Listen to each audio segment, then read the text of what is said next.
Oke, baik, puji Tuhan. Selamat sore, Shalom. Ya, senang sekali bisa ada di depan saudara dan ini kebaktian yang kedua buat saya.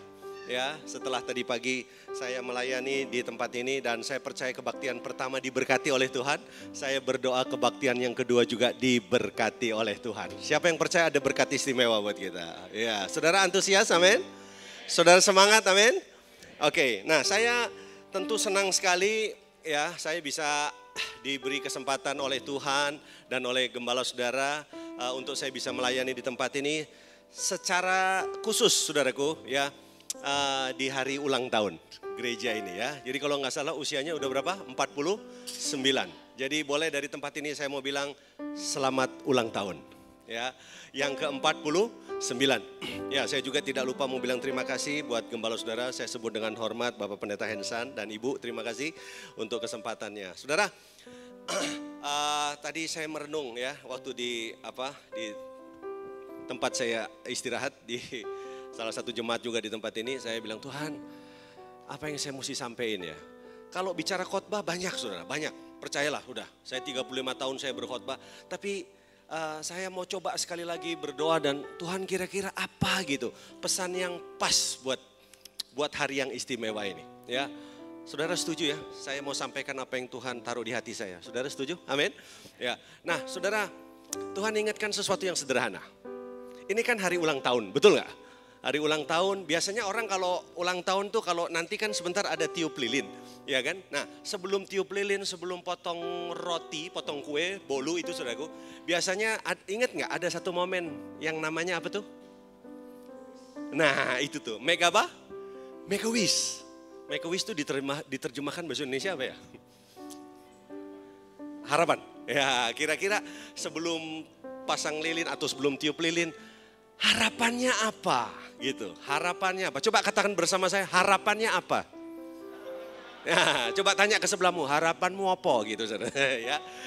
Nah, ternyata ada satu momen di hari ulang tahun itu yang menurut saya itu sesuatu yang penting, yaitu apa?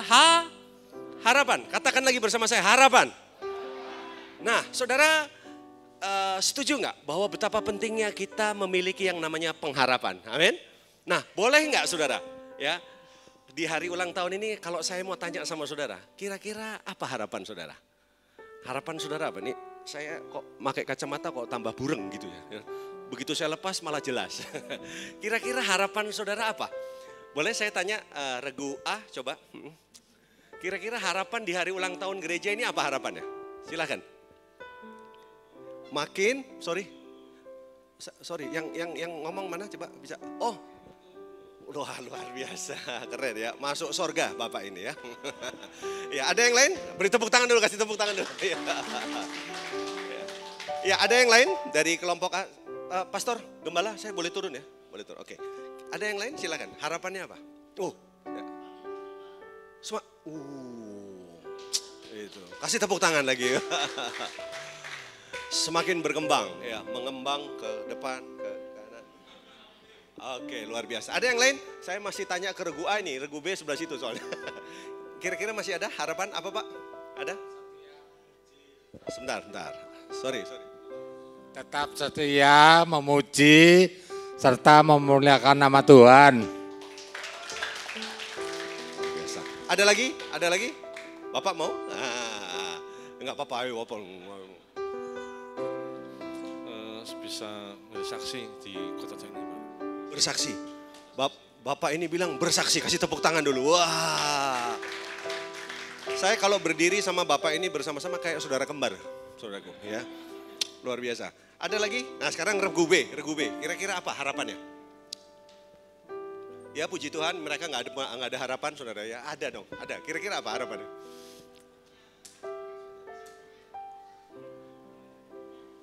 Berdampak. Wih.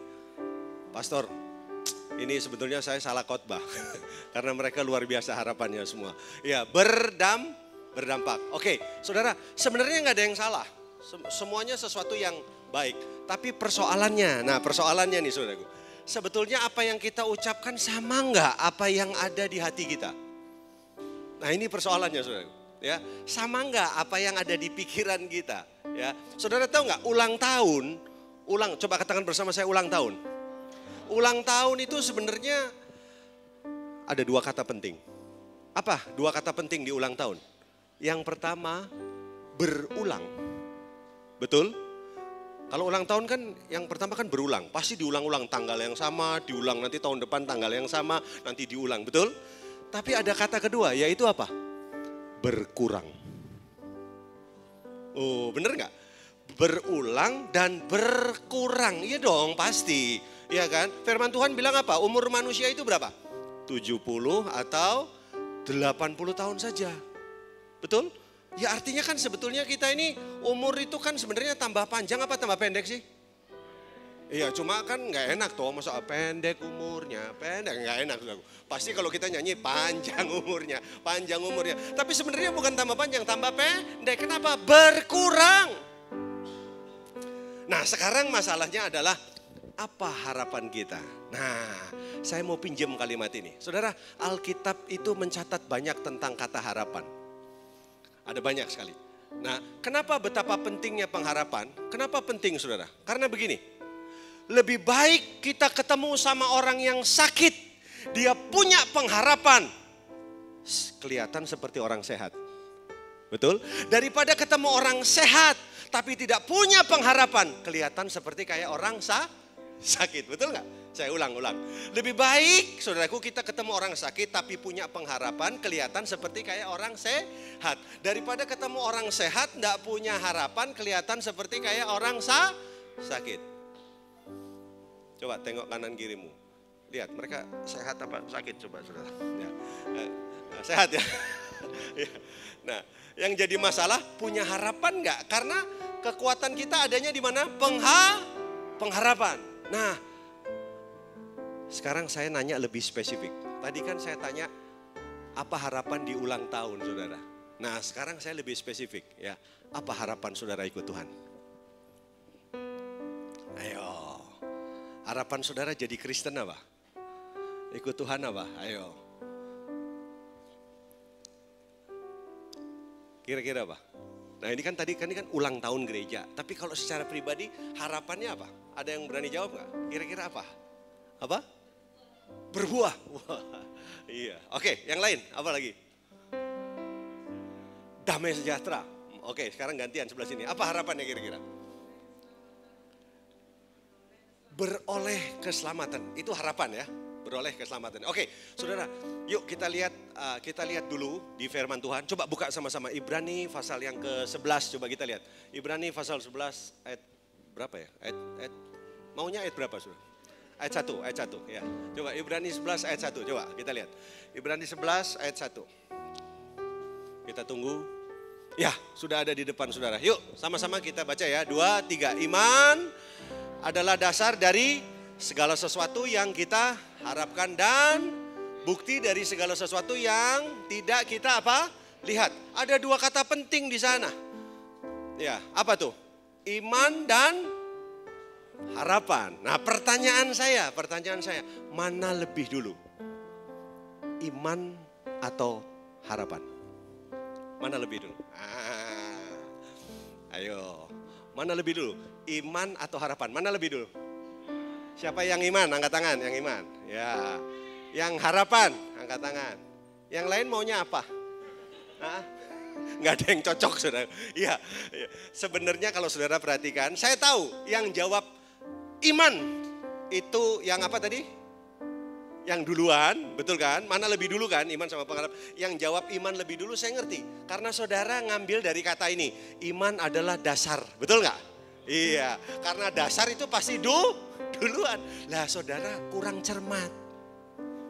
Harus bacanya lebih merenung lagi. Perhatikan ya. Iman adalah dasar dari. Loh, saudara lupa. Darinya itu lupa. Saudara cuma iman adalah dasar terus pulang. Saudara lupa padahal iman adalah dasar dari. Berarti apa? Kalau enggak ada darinya, enggak ada imannya. Loh, bener gak? Betul gak? Iya, nah saudara cuma bacanya iman adalah dasar. Udah, gitu aja.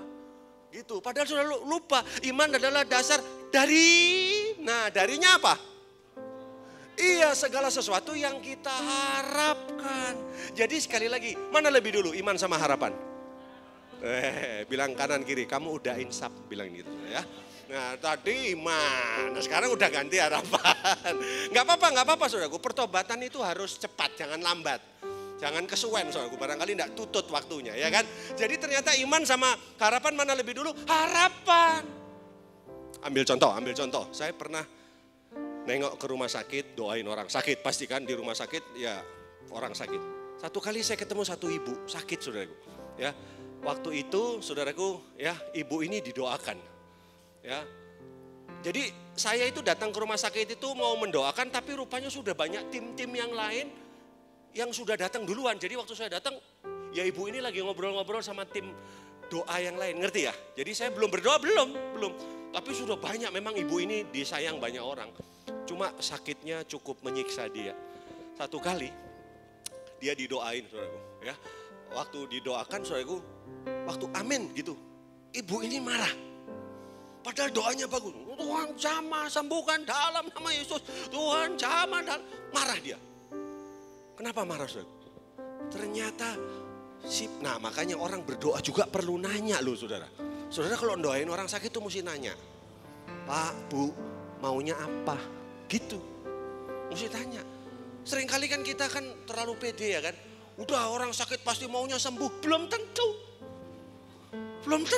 Ada orang sakit harapannya apa? Aku meh pulang aja. Ada yang gitu. Wes aku tak mulai aja. Enggak tahan sakitnya. Percuma kalau aku sehat juga, bojoku ya enggak bener gitu. Jadi aku tak pulang aja gitu. Jadi saya merenung, iya bener juga ya. Kita tuh seringkali SKSD palapa, sok kenal, sok dekat padahal nggak tahu apa-apa saudaraku ya. Jadi sok-sok gitu, sembuh ya. Padahal harapannya dia apa? Harapannya belakang langit biru, maunya itu. Kita suruh dia sembuh, nggak mau saudaraku. Ya dia maunya, ku mau di sana, gitu. Ku mau di sana. Nah saudara maunya apa? Ku ingin tetap di sini, ya nggak mau dia. Kalau harapannya saja, ngerti ya? Lain, kira-kira muncul iman enggak? Kalau ada orang didoakan harapannya maunya berangkat, berarti imannya untuk apa? Imannya untuk pergi bukan untuk sembuh. Halo, bisa ngerti di sini? Makanya saudaraku, iman sama pengharapan mana lebih dulu? Pengharapan dulu. Nah itu sebabnya betapa pentingnya kita punya yang namanya pengharapan. Makanya saya tanya, apa harapan 49 tahun? Apa harapan saudara jadi Kristen? Itu penting sekali. Kenapa? Kalau harapanmu salah, imanmu salah, actionmu salah, destininya salah. Nah itu sebabnya saudaraku penting kita mulai dari langkah awal. Katakan bersama saya langkah awal. Langkah awal namanya apa? Pengharapan. Saudara pernah nggak lihat ada orang pakai baju terus bawahnya miring? Pernah? Pancung baju terus bawahnya gitu loh. Apa sih nek orang sini ngomong apa nek miring itu? Menceng ya? Menceng ya Pak ya. Pernah nggak lihat orang pakai baju menceng? Ah kenapa? Yuk. Lupa ya. Terus ada lagi? Buru-buru. Lupa sama buru-buru sebenarnya kurang tepat Pak. Kenapa? Karena teman saya lupa tetap benar. Ada yang buru-buru juga benar. Ayo. Ada yang bisa lebih jelas nggak? Kenapa? Ada orang pakai baju terus menceng. Kenapa? Kurang pas. Ya benar juga ya. Kalau kurang pas langsung pasti benar ya. Abang kurang pas itu piye? Ya. Jadi ternyata lebih tepat gini. Ada salah di satu langkah. Bener nggak? Ya kan? Biasanya langkah yang mana yang salah? Langkah yang mana?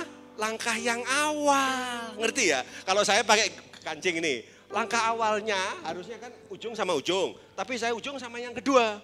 Nah terus saya teruskan, ya menceng. Pasti menceng karena ada salah di satu langkah. Biasanya langkah apa? Awal. Nah benerinnya caranya gimana benerinnya? Oh dibuka mana? Ya kan? Dibuka lagi. Ada pengorbanan enggak? Ada. Kenapa pengorbanannya? Udele ketok. Tapi dengar, lebih baik udel ketok, tapi berubah. Loh, ngerti nggak? Daripada salah tapi diteruske. Saya berharap apa yang saya sampaikan, Roh Kudus kasih pengertian lebih dalam sama saudara. Di hari ulang tahun ini, perbaiki pengharapan saudara. Karena kalau pengharapan salah, itu sama kayak langkah awal yang salah. Pernah main golf? Tahu golf? Siapa yang pernah main golf? Hah? Enggak pernah? Sama, saya enggak pernah. Saudara pikir saya main golf? Enggak, saya main golok, saudara. Saudara tahu enggak? Orang mukul golf itu, mukul bola golf, itu langkah pukulan awal itu penting enggak? Penting. Kalau saudara mukul pertama langsung nyemplung ke kali bolanya, nah yang kedua saudara mukulnya piye? Ngomong di kali, masa saudara berenang dulu ke sana? Artinya apa? Enggak ada nilainya. Sama kekristenan juga. Kalau langkah awalnya salah, kesananya saudara keliru. Ini kalau saya teruskan apa yang saya ngomong nih, waduh ngeri loh, banyak kekristenan langkah awalnya salah. Nah langkah awal itu namanya apa tadi? Loh saya lagi bahas apa ini? Pengharapan. Yuk kita lihat yuk. Nah sekarang saya baru khotbah, tadi belum. Yuk coba kita lihat. Coba kita lihat. Alkitab mencatat ada banyak saudaraku tentang harapan. Jadi firman Tuhan sudah bilang iman sama harapan mana lebih dulu? Harapan. Makanya harapannya yang benar. Kalau harapannya salah, imannya salah juga. Nah nanti saudara belajar. Harapan salah tuh dari mana? Tapi kalau cukup waktunya. Iya kan? Kelihatannya nggak cukup. Ya ini kan paket hemat. Coba kita lihat saudaraku. Sama-sama kita lihat. Coba Alkitab mencatat banyak tentang pengharapan. Coba kalau saudara sama-sama buka. Di dalam Injil Lukas pasal 12. Coba kita lihat. Di Injil Lukas pasal 12 ayat 13. Injil Lukas pasal 12 ayat 13. Yuk. Seorang dari orang banyak itu berkata kepada Yesus. Apa katanya? Guru, katakanlah kepada saudaraku supaya ia apa? Berbagi warisan dengan aku. Tetapi Yesus berkata kepadanya, ayo sama-sama. Saudara. Ayo sama-sama yuk. Tetapi Yesus berkata kepadanya apa? Saudara, siapakah yang telah mengangkat aku menjadi hakim apa? Antara atau pengantara atas kamu. No, saudara lihat, saudaraku. Rupanya ada seseorang ikut Yesus. Ya, dia manggil guru berarti orang ini apa? Murid. Tapi rupanya ini murid ini harapannya apa saudaraku? Ikut Yesus. Apa harapannya? Supaya dapat warisan. Loh, lihat. Boleh nggak saya tanya sekali lagi? Ayo, saudara itu jadi Kristen itu apa harapannya? Tadi kan belum dijawab. Tadi ada yang jawab sepertinya bagus-bagus semua. Saya nggak yakin itu. Karena ini murid Yesus saja. Dia panggil guru sama Yesus. Ternyata ikut Yesus harapannya apa? Supaya dapat warisan. Warisan itu apa bentuknya? Ujung-ujungnya apa coba?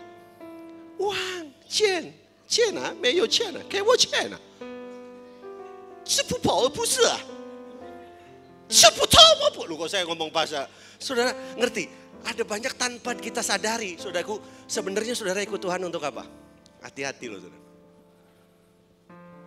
Tadi sih kelihatannya bagus, berbuah, berdampak. Bagus-bagus, saya bukan melecehkan saudara, enggak. Tapi tolong dicek ulang, betul enggak begitu? Karena jangan-jangan, lihat, ada orang ikut Yesus, harapannya apa? Seperti kayak lagu sekolah minggu tuh, ingat nggak? Bisa nggak ngiringi saya lagu sekolah minggu? Apa yang dicari orang? Loh, kok tahu itu? Apa yang dicari orang? Uang. Apa yang dicari orang pagi, siang, petang, malam? Siap-siap ya. Uang, uang, uang. Mesti yang panjang, yang panjang. Nah, terakhirnya apa? Bukan Tuhan Yesus. Sampai begitu coba. Padahal Yesusnya nyanyi. Yesusnya nyanyi saudara. Apa yang dicari Yesus? Saya dulu, aku. Siapa yang dicari Yesus? Kamu. Siapa yang dicari Yesus pagi, siang, petang, malam?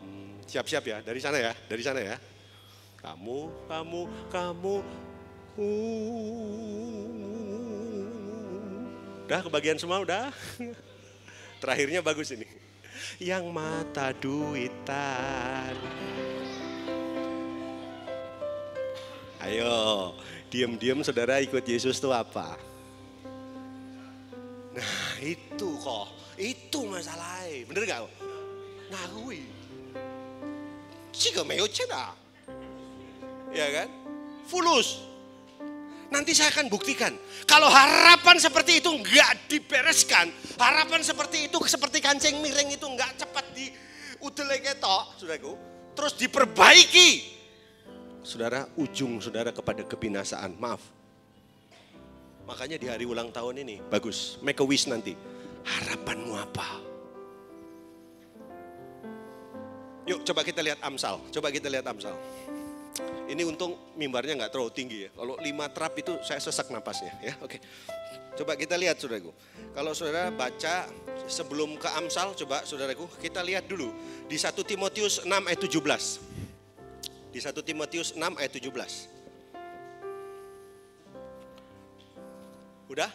Yuk sama-sama yuk. 2, 3. Peringatkanlah kepada orang-orang kaya di dunia ini agar mereka jangan tinggi hati dan jangan berharap pada sesuatu yang tak tentu seperti kekayaan, melainkan pada Allah yang dalam kekayaannya memberikan kepada kita segala sesuatu untuk Wah, tuh dapat peringatan. Tuh, apa peringatannya? Kepada orang kaya, supaya mereka jangan tinggi hati dan jangan berharap pada sesuatu yang tak tentu seperti apa? Kekayaan. Ayo. Yang ditegur memang ini orang-orang kaya ini. Ya, karena orang kaya biasanya tinggi hati. Kenapa saudaraku? Karena dia menaruh harapannya kepada apa? Kekayaannya. Enggak boleh berharap sama kekayaan. Kenapa? Itu dikatakan apa? Melainkan kepada Allah. Jangan berharap kepada kekayaan yang tidak menentu. Tidak menentu artinya apa? Hari ini saudara boleh kaya, belum tentu besok. Siapa yang berani jamin? Saudaraku, kekayaan itu masih di tangan saudara. Berapa lama coba? Gak ada yang bisa jamin. Makanya jangan taruh pengharapan di sana. Hati-hati saudaraku. Saya banyak sih catatan di sini tentang pengharapan. Coba Amsal 13 ayat 12. Coba kita lihat dulu. Amsal 13 ayat 12. Yuk. Udah? Belum? Nah, yuk sama-sama ya. 2, 3. Harapan yang tertunda menyedihkan hati. Tetapi keinginan yang terpenuhi adalah... Siapa yang setuju dengan saya, saudaraku? Bahwa orang yang ketemu Yesus itu berjumpa dengan pengharapan. Bisa bilang amin, saudaraku? Orang yang berjumpa dengan Yesus itu berjumpa dengan pengharapan. Ambil contoh, wanita yang meleleh darah berapa tahun? 12 tahun. Udah gak ada harapan itu. Orang Cirebon bilang entong bebek, entong ayam. Entek kabehane, wis entek kabeh saudaraku. Tapi lihat, begitu Yesus lewat, ya kan? Harapannya muncul. Dan waktu dia jamah jubahnya, 12 tahun meleleh pendarahan, sembuh.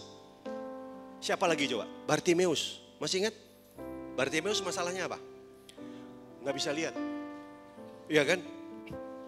Yesus lewat saudaraku. Orang buta itu tidak bisa lihat tapi kupingnya peka.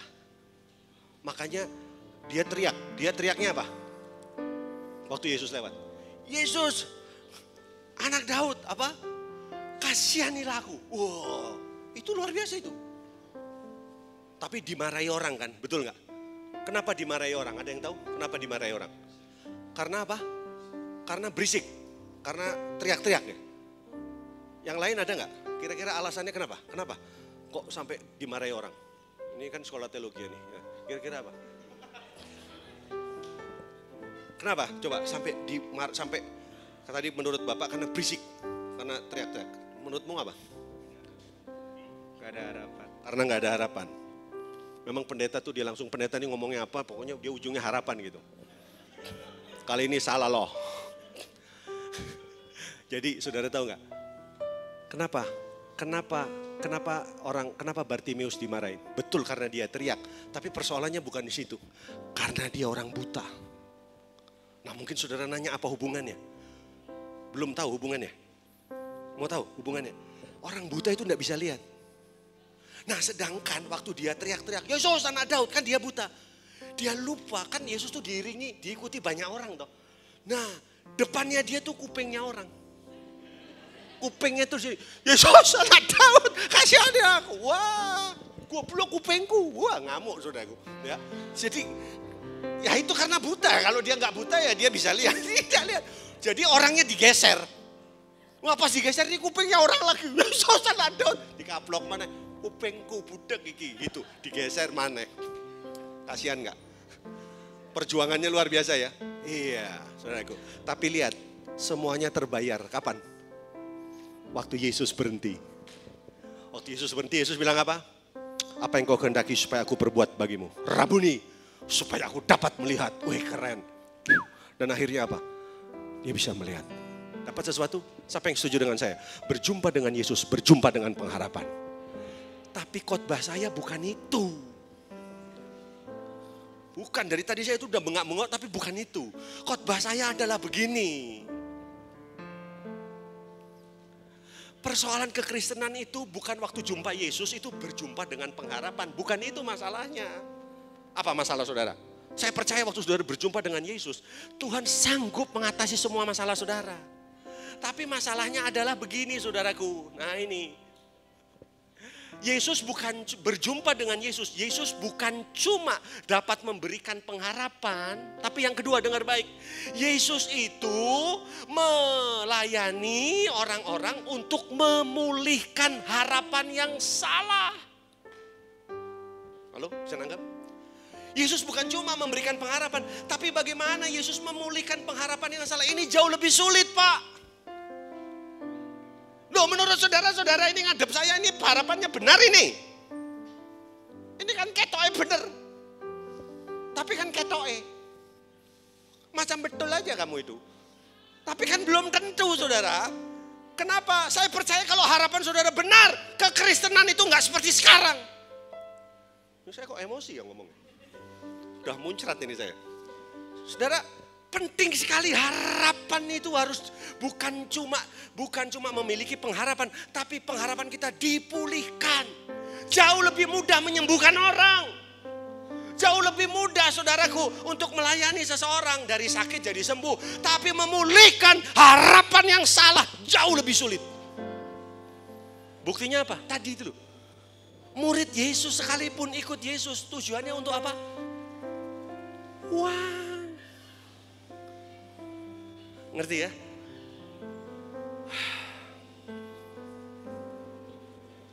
Kiranya Roh Kudus menolong kita. Supaya di hari ulang tahun ini.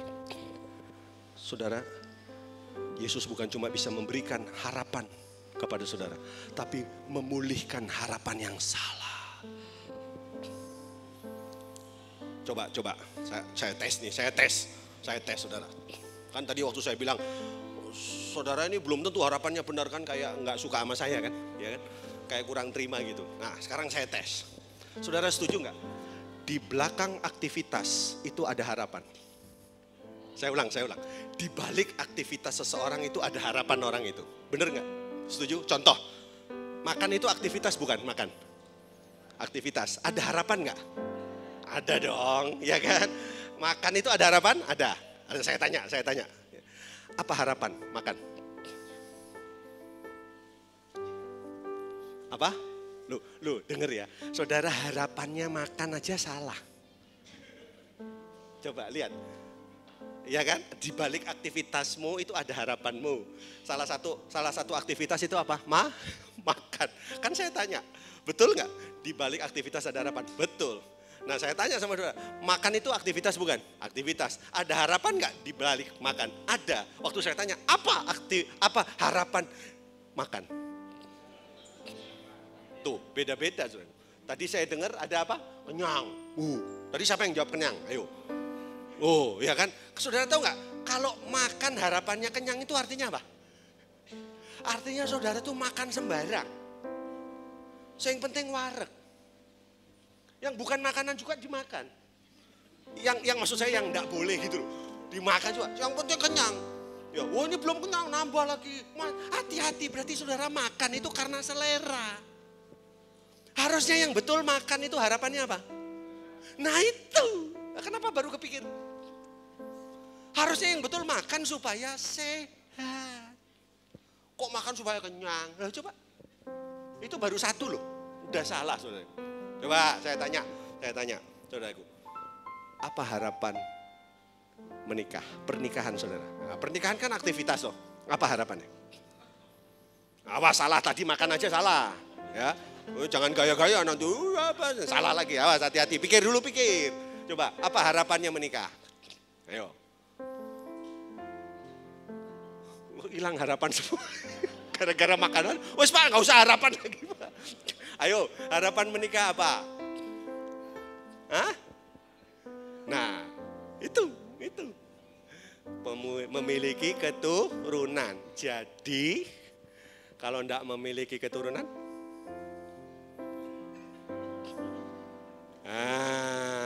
ayo, ya cerai toh Pak. Mau tidak punya keturunan, memangnya tidak ada yang lain lagi. Nah ini, karena apa? Harapanmu salah. Makanya jangan menikah supaya punya keturunan. Berarti coret ya itu ya, yang tadi ya. Orang seneng, lagi rasa seneng ketok Ayo, coba ganti. Harapannya menikah jangan punya keturunan. Karena kalau enggak punya keturunan, nikah lagi. Berarti kan keliru harapannya. Ayo, kira-kira apa? Yang benar coba. Apa? Teman hidup. Nah ini masih lebih oke. Masih lebih oke. Ya, ada yang lain? Ada yang lain? Iya Pak, membangun rumah tangga ini harapannya apa? Harapannya membangun rumah tangga ini apa Pak? Kita rambutnya sama ya Pak ya, oke. Apa kok rambut malah aku? Harapannya membangun rumah tangga, pernikahan itu apa? Ibadah ya. Weh, nanti kita bahas ya. Nanti sebentar. Ada yang lain nggak? Ada yang lain? Apa harapannya? Sebab gini, saya ini kan konselor keluarga, saudara. Waktu saya tanya di beberapa seminar keluarga, apa harapanmu menikah? Supaya bahagia Om. Lu ada kayak gitu. Ngerti nggak? Itu bener apa nggak? Harapan menikah supaya bahagia, bener apa nggak? Saudara ini kan nggak jelas ya. Bener, salah. Oh bener, piye sih? Itu kalau orang mau menikah harapannya bahagia itu berarti gini, saya nggak bahagia loh, makanya saya mau bahagia. Bagaimana caranya saya mau bahagia? Maka saya harus menikah, kan gitu kan? Loh bener nggak? Premisnya itu kan begitu. Nah saudara mungkin nggak si tidak bahagia menikah dengan si tidak bahagia? Kan menikah kan dua orang toh, kan nggak bisa menikah sendiri, nggak bisa. Kan nggak bisa kan? Wah aku guru sekolah minggu cocok juga ya. Gak apa-apa Bu, gak apa-apa. Ya. Jadi kita ngerti ya, kan menikah itu kan dua orang. Berarti kalau menikah mau bahagia kan berarti kira-kira begini, aku gak bahagia loh. Dan dia juga tidak. Tapi kami berdua yang tidak bahagia dengan si tidak bahagia, kami ingin menikah supaya bahagia. Mungkin gak? Use your common sense. Itu gak make sense saudaraku. Itu sama kayak begini. Ini ilustrasi aja. Pernikahan itu kayak gelas, dua gelas. Ya. Firman Tuhan bilang kan apa? Pernikahan itu wanita dan pria bukan lagi dua tetapi apa? Satu. Itu sama kalau gelasnya separuh isinya, ya, airnya separuh, gelas separuh dengan pasangan saudara. Ngerti? Kami bukan lagi dua tetapi kami satu. Maka datanglah pasangan ini, aku menikah denganmu dan memenuhi harapanmu. Woi, cucu, diisi. Ngerti kan? Ini kan setengah, ini kan setengah. Aku mengisi kamu. Penuh nggak dia? Penuh nggak? Yang satu nih? Edan. Kosong. Langsung sencinping gitu. Langsung masuk rumah sakit jiwa. Kenapa? Kosong. Nangkep? Makanya pernikahan itu bukan supaya mau bahagia, bukan untuk bahagia. Yang betul apa? Sudah bahagia, baru menikah. Ratrimo. Ngombe iki aku. Jadi pernikahan itu harusnya dilakukan oleh orang yang sudah bahagia. Karena begini, kebahagiaan bukan didapat dari orang lain. Kebahagiaan bukan didapat dari pasangan. Kebahagiaan itu hanya dapat satu, dari Tuhan Yesus yang memenuhi hati saudara. Karena hanya Yesus yang sanggup memberikan kebahagiaan kepada saudara. Yang setuju kasih tepuk tangan yang meriah buat Tuhan. Makanya jangan menikah kalau saudara belum ketemu Yesus. Karena kebahagiaan bukan datang dari istri. Satu kali John Maxwell. John Maxwell tahu? Itu pembicara keluarga juga. Satu kali selesai seminar tentang keluarga. Dia duduk. Lalu ada Q&A. Q&A ngerti ya? Tanya jawab. Ya, silakan Bapak Ibu mau tanya jawab apa saja. Tiba-tiba ada satu orang tanya, Pak saya mau tanya. Tapi pertanyaan saya bukan ditujukan kepada Bapak. Waduh. Ditujukan kepada siapa? Kepada istrinya. Istrinya ada di situ. Lalu audiens nanyanya begini, Bu saya mau tanya, Ibu Maxwell. Apakah Anda berbahagia menikah dengan Pak John Maxwell? Wah itu John Maxwell deg-degan itu. Gini jawabnya salah piye, ratingnya bisa turun. Langsung istrinya maju ke depan, lalu dia bilang begini, terima kasih atas pertanyaannya. Ya saya perkenalkan, saya istri daripada Pak John Maxwell. Tadi coba ulang lagi pertanyaannya apa? Apakah ibu bahagia menikah dengan Pak John Maxwell? Dengar.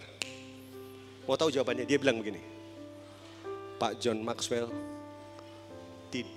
tidak membuat saya bahagia. Wah itu John Maxwell. Yang tadinya lagi semangat-semangat langsung. Permisi toilet mana? Toilet. Nah gitu langsung dia ke toilet saudara.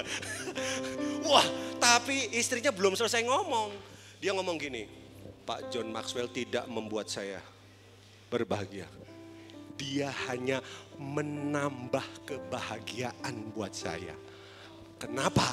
Karena saya sudah berbahagia.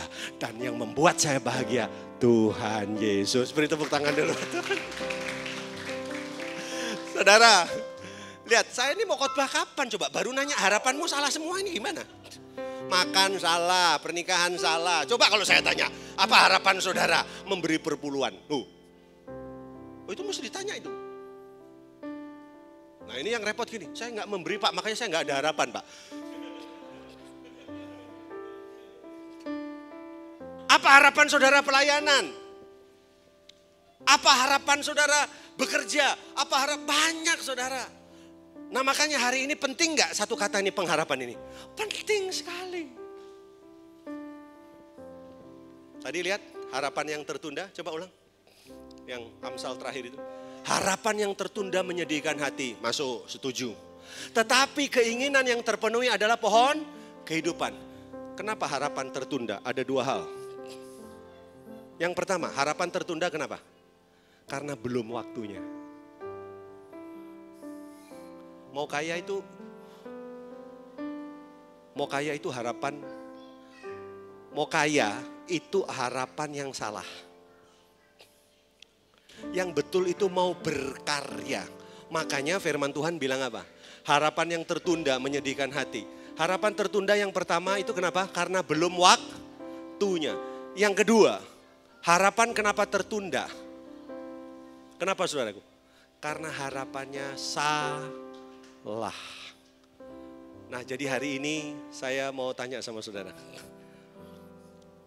Apa harapan yang ada di dalam hati saudara? Nah saya tutup yuk udah supaya gak usah terlalu lama. Kita lihat langsung Yohanes 6 ayat 66. Yuk waktunya gak cukup.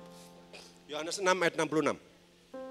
Coba kita lihat Yohanes 6 ayat 66. Saya kasih bukti lagi bahwa ada banyak orang salah ikut Yesus harapannya. Yuk sama-sama baca 2, 3. Mulai dari waktu itu banyak murid-muridnya apa? Mengundurkan diri dan stop dulu. Menurut saudara ayat ini serius gak? Tolong direnungkan dulu. Menurut saudara serius gak? Mulai dari waktu itu banyak murid-muridnya mengundurkan diri dan tidak lagi mengikut dia. Yang dimaksud tidak lagi mengikut dia, dianya siapa di sini? Siapa? Yesus. Jadi ada banyak orang pada waktu itu meninggalkan Yesus. Pertanyaannya, kenapa mereka meninggalkan Yesus? Apa? Nah, sekarang apa bentuknya Pak salah pengharapannya? Mesti ditanya, kalau enggak jangan-jangan saudara melakukan hal yang sama. Karena ini murid loh. Ini murid. Ternyata ada dua macam murid. Katakan bersama saya, dua macam murid. Yang pertama murid sejati, yang kedua adalah murid palsu. Nah, sekarang pertanyaannya, apa yang membuat mereka mundur? Saya mau tanya, emang Yesus punya salah ya? Kok sampai mereka mundur? Kalau dalam satu apa? Dalam satu kepemimpinan, ya, dalam satu kepemimpinan, lalu orang yang dipimpin meninggalkan pemimpinnya, yang salah siapa? Nah, betul kan? Saudara dengan gampang untuk ngomong, yang salah pemimpinnya dong. Saudara berarti kalau gitu Yesus yang salah ini. Apa betul Yesus salah? Nah, makanya mari kita buktikan. Yuk kita lihat dulu ayat yang pertama. Yuk secepat ya, supaya saya bisa dengan cepat. Di ayat 1 coba kita lihat.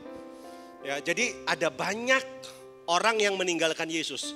Tapi pertanyaan saya sebelum kita baca ada banyak, ayat 66 coba kita lihat, ayat 66. Dikatakan di sana, ayat 66 bisa diulang. Mulai dari waktu itu banyak murid-muridnya mengundurkan diri dan tidak lagi mengikut dia. Pertanyaan saya, ada berapa banyak yang meninggalkan Yesus? Ada yang tahu nggak? Berapa banyak? Ya banyak tuh berapa? Kan ada angkanya. Oh.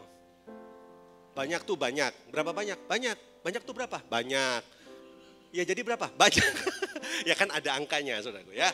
Kalau ya itu maksud saya. Kalau kita nanti lihat di ayat 1, coba ayat 1, saudara baca di judulnya. Di sini nggak ada pasti, tapi nggak apa-apa ayat 1. Judulnya apa? Ada. Yesus memberi makan berapa banyak? 5.000. Jadi kita kasih asumsi yang ikut Yesus berapa banyak? 5.000. Nah yuk kita lihat dulu ayat 1. Sebentar aja, sebentar. Ayat 1 silakan. Sesudah itu Yesus berangkat ke seberang danau Galilea, yaitu danau Tiberias. Ayat yang kedua. Sesudah orang banyak, nah berapa banyak nih? Orang banyak berbondong-bondong berapa banyak? 5.000 mengikuti dia karena mereka melihat mujizat-mujizat penyembuhan yang diadakannya terhadap orang-orang. Oh ternyata 5.000 orang ini ikut Yesus untuk apa? Untuk supaya sembuh dari sakit penyakit. Mereka minta mujizat. Mereka mendapatkan enggak? Dapat, mereka melihat mujizat. Dengar baik. Ternyata ada banyak orang ikut Yesus hanya karena apa? Mujizat. Tadi murid Yesus ikut Yesus supaya apa? Materi. Sebelum saya teruskan ya, dengar. Orang-orang yang ikut Yesus ternyata mereka mau kesembuhan. Mereka dapatkan gak kesembuhan? Dapat. Ternyata begini, orang yang disembuhkan sekalipun bisa meninggalkan Yesus. Orang yang mendapat mujizat sekalipun bisa meninggalkan Yesus. Jadi kalau gitu, apa masalahnya? Kalau saudara baca terus, Yesus memberi makan berapa? 5.000 orang. Yang pertama dapat mujizat, yang kedua dikasih makan. Apa salahnya Yesus? Coba lihat ayat 25. Ayat 25 coba. Supaya dipotong-potong aja supaya lebih cepat. Ayat 25 apa? Ketika orang banyak menemukan Yesus di seberang laut, mereka berkata kepadanya, Rabi, bila mana engkau tiba di sini? Rupanya Yesus membuat satu kebaktian KKR itu lebih dari 1 hari. Jadi waktu itu Yesus bikin kebaktian, berapa yang hadir? 5.000. Rupanya besoknya dia bikin lagi. Dia membuat lagi, maka orang-orang yang banyak itu datang lagi. Nah waktu hari kedua orang-orang itu datang, lihat ketika orang banyak menemukan Yesus di seberang laut, mereka berkata kepadanya, Rabi, bila mana engkau tiba di sini? Saudara tahu ngerti artinya? Bila mana engkau tiba di sini, artinya kalau terjemahan lain apa? Kapan? Kalau saya tanya sama Bapak, Pak, kapan Bapak tiba di sini? Jawabannya apa, Pak? Kapan Bapak tiba di sini? Jawabannya Tadi jam 5. Jam 5, betul kan? Kalau pertanyaannya kapan berarti menunjukkan tentang waktu, betul? Ya kan? Nah, Rabi, bila mana engkau tiba di sini? Jadi orang-orang ini nanya sama Yesus, kapan kamu tiba di sini? Harusnya Yesus jawabnya apa? Harusnya dari kemarin, bisa dong. Barusan tiba, bisa dong. 2 jam lalu, bisa dong. Tapi kita lihat Yesus jawab apa? Yuk kita lihat. Ayat berikutnya. Nah ini perhatikan, mungkin nggak gara-gara ini mereka marah? Ayat 26, coba lihat. Ayat 26. Ya, ayat 26. Yesus menjawab mereka, aku berkata kepadamu, sesungguhnya kamu mencari aku bukan karena kamu telah melihat tanda-tanda, melainkan karena kamu telah makan roti itu dan kamu mungkin gak gara-gara ini. Ngerti ya? Mereka cari Yesus, mereka ketemu Yesus, terus mereka nanya ke Yesus, Yesus kapan datang? Kamu ke tempat ini, aku udah nyari kamu loh. Terus Yesus bilang ini, nanya kapan-kapan? Kamu itu nyari aku bukan karena mencari aku, tapi karena kamu telah melihat tanda, ya kan? Dan kamu telah makan roti dan kamu kenyang. Mungkin gak gara-gara ini mereka kesinggung? Halo, nangkep maksud saya? Yesus bicara terus terang. Kamu itu cari aku bukan karena aku ini anak Allah. Kamu tuh cari aku bukan karena aku ini penyelamatmu, tapi karena kamu cuma mau yang sakit jadi sembuh, yang lapar jadi kenyang, yang gak punya duit supaya kaya. Saya harap ini jadi pesan buat saudara. Rubah harapan saudara. Kalau enggak, saudara mau berapa tahun ikut gereja, ikut Tuhan, satu kali saudara akan tinggalkan Yesus. Kenapa? Karena di pikiran sini, maaf ya, saudara menuntut. Yesus bisa buat apa? Yesus mau kasih apa? Aku lapar, kasih makan. Aku sakit, sembuhkan. Kalau nggak sembuh. Nah, itu masalahnya. Halo, dapat sesuatu ya? Makanya betulin harapan saudara. Aku menikah supaya apa? Bahagia. Lu salah itu. Harapanmu yang salah. Jadi kekristenan hari ini rusak saudaraku. Bukan karena kurang doa, bukan karena kurang puasa, bukan karena kurang pelayanan. Tapi karena harapannya salah. Coba ayat yang ke-60 sekarang. Ayat 60, sedikit lagi ke 66. Sabar ya, dikit lagi ya. Ayat 60. Ayat 60 dia bilang apa? Sesudah mereka mendengar semuanya itu, banyak dari murid-murid Yesus yang berkata, apa? Perkataan ini keras, siapakah yang sanggup mendengarkannya? Wah, jadi mereka mundur gara-gara apa? Perkataan keras. Pertanyaan saya, perkataan keras yang mana? Nah makanya saudara mesti baca Alkitab dari ayat 1 sampai ayat 66 minimal itu. Perkataan keras yang mana? Memang ada kalimat begini, akulah roti yang telah turun dari sorga. Yesus pernah ngomong gitu. Apa menurut saudara itu perkataan keras? Halo? Perkataan keras itu maksudnya apa? Apa Yesus ngomongnya teriak-teriak gitu? Hah?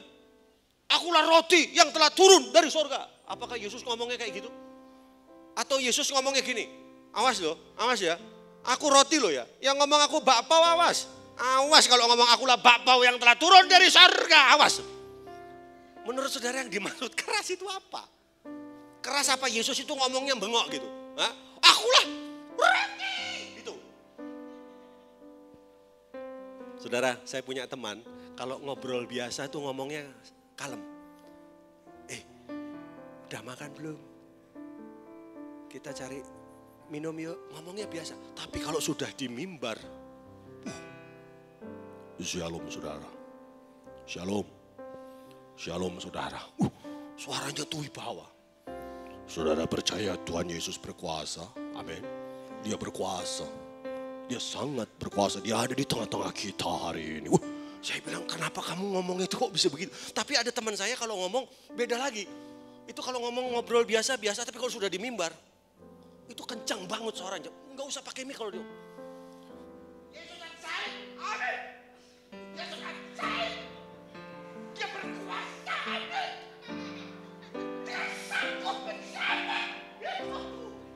Wah itu jemaat diamuin semua sama orang itu. Itu, saya bilang, saya ngomong sama dia. Itu kamu kalau ngomong kenapa sih di mimbar kayak orang marah-marah. Dia ngomong gini, kalau saya di mimbar ngomong keras itu urapan. Coba ada pendeta yang salah konsep loh. Saudara, saya ini luar biasa. Satu kali dia ngomong saking banter untuk palsunya copot.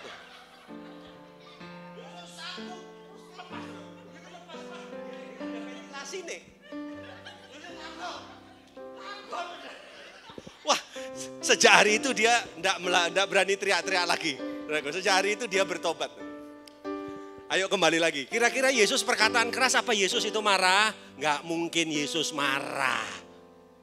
Jadi yang dimaksud perkataan keras itu apa? Betul tante. Jadi harapannya salah. Saya tutup. Kalau gitu harapan yang benar apa? Ayo. Dari tadi ngomong bolak-balik salah. Jadi yang benar apa? Nah, mesti ngerti jawabannya. Bagaimana cara tahu jawabannya? Kita lihat ayat 66. Coba lihat. Yuk, cepat-cepat nih, 66. Mulai dari waktu itu banyak murid-muridnya mengundurkan diri dan tidak lagi mengikut dia. Berapa banyak yang meninggalkan Yesus? Berapa? 5.000. Banyak enggak 5.000? Ditinggal 5.000 orang sanggup enggak? Wih, enggak gampang loh. Enggak gampang. Ini berapa jumlahnya? 300 ada? Sebutlah ini 200 ya sebut. Ayo. Gimana nanti Pak Gembala nanti pas naik kita keluar semua yuk. Kita keluar biar dia doa sendiri sini. Enggak gampang loh. Padahal ini bukan 5.000 loh. Apalagi ditinggal 5.000. Gimana? Bisa ngebayangin jadi Yesus enggak? Nanti Bapak Gembala aja berdoa kalau kita pergi aja jangan-jangan. Loh kemana kamu? Kemana? Balik sini. Loh kan gitu tuh. Kok saya ditinggal? Kan gitu saudara. Nah kalau pergi ya saya juga pergi. Loh pergi semua. Yesus luar biasa 5.000. Ditinggal 200 orang aja kita bisa gambar diri rusak. Apalagi ini 5.000. Tapi Yesus enggak.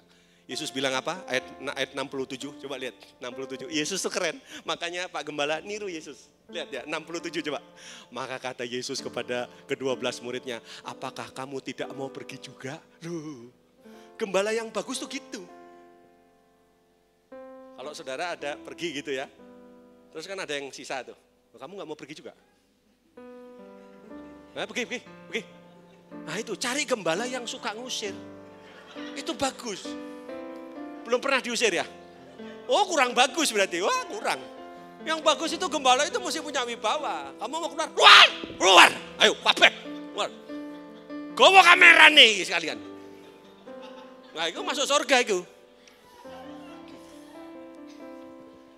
Saya kelihatannya guyon, tapi Yesus tuh kayak gitu. Berarti saudara mau berpikir begini, berarti Yesus gak punya kasih. Salah saudara.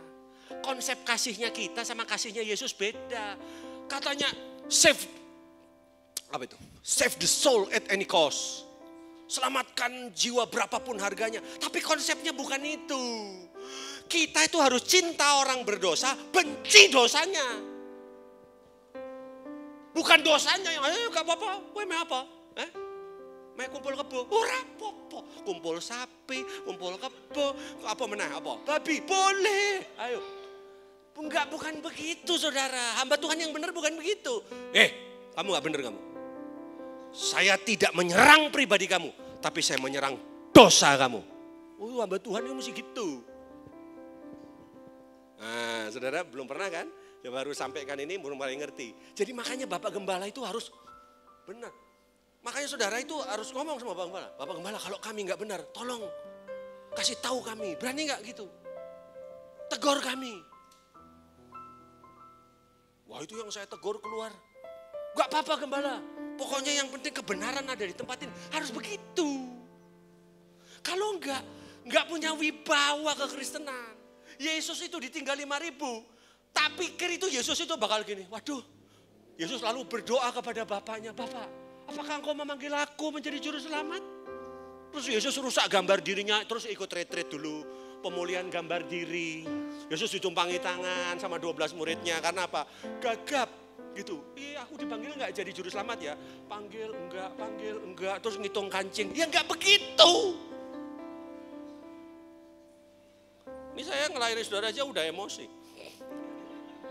Lihat ayat 68. Ayat 68. Ini yang benar ini ayat 68. Jawab Simon Petrus kepadanya, Tuhan, kepada siapakah kami akan pergi? Perkataanmu adalah perkataan hidup yang itu yang benar. Amin. Jadi kalau gitu apa harapan saudara? meminta tuntunan firman Tuhan.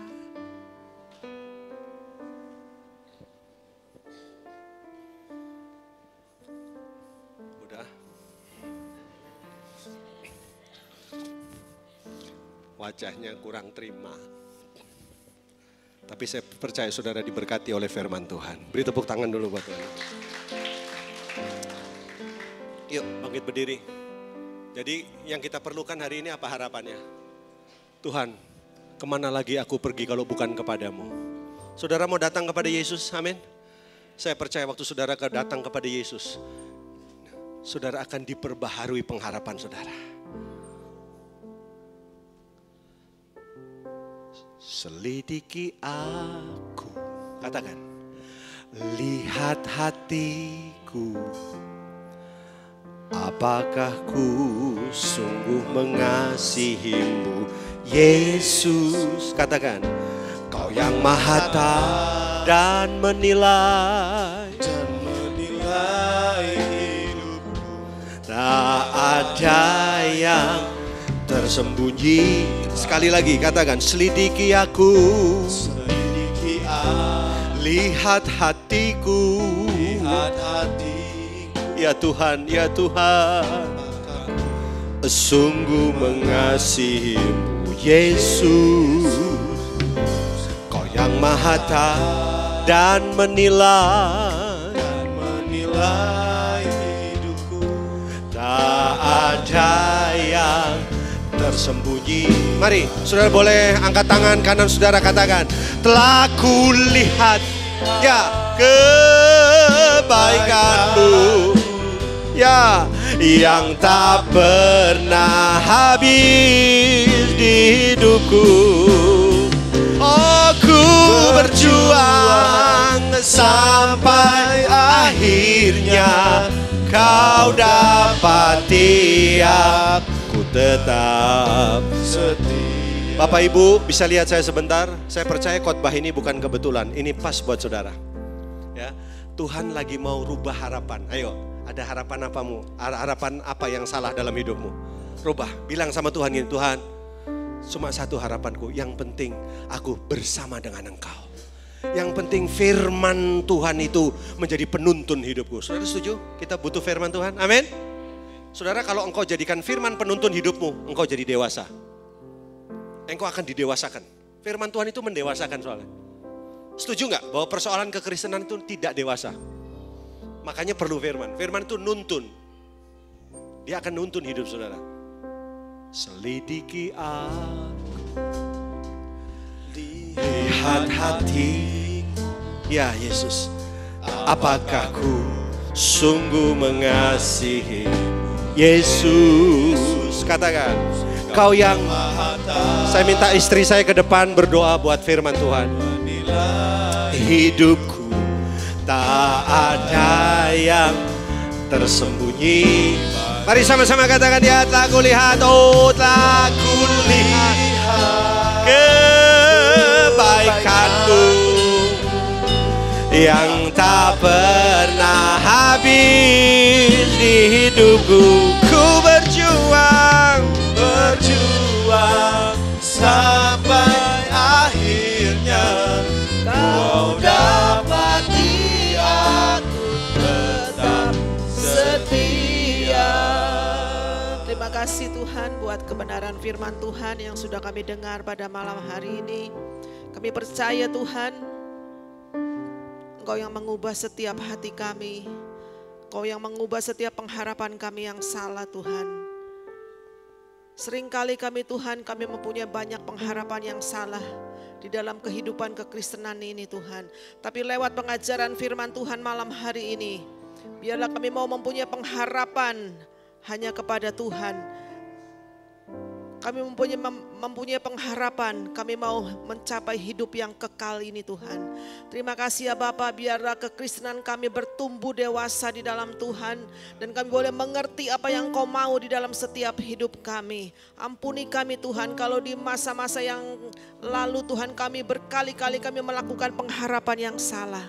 Tapi lewat pengajaran firman Tuhan malam hari ini, kami boleh diberi satu pengertian untuk kami boleh berubah Tuhan. Biarlah pengharapan kami ingin memiliki hidup yang kekal. Tuntun kami Tuhan, hanya firman Tuhan yang dapat menuntun kami, merubah hidup kami Tuhan. Dan biarlah hidup kami boleh berdampak buat sekeliling kami untuk kemuliaan nama Tuhan. Berkati sidang jemaat Tuhan yang ada pada malam hari ini Tuhan. Biarlah kami berdoa, kami mau kekristenan kami bertumbuh dewasa di dalam Tuhan. Dan kami boleh menyenangkan hati Tuhan. Dan itulah yang Kau mau di dalam setiap kehidupan kami.